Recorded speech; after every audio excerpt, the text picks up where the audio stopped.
Crime হ'ল যেটো আমাৰ এই বনভূমিত পিছপৰা জনজাতি ইয়াত আছে আদিবাসী আৰু বড়ো।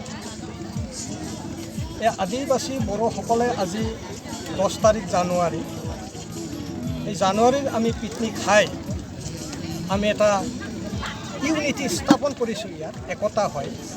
এই দেখোন বিজেপি এগৰাকী মানুহ আছে, বিজেপি শৃংখল বাদ গৈছে, এগৰাকী বেলেগ আজি পইচা বিষয়ববীয়া আছে। মানে বিজেপি দুটা বিভক্ত হৈছে নেকি?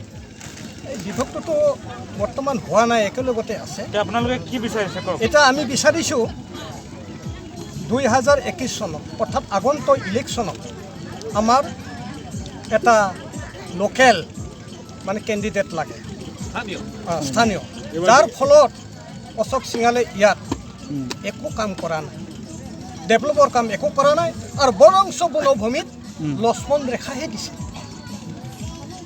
আমি কৈ আছোঁ যে জয় ভাৰত মাতা কি জয়।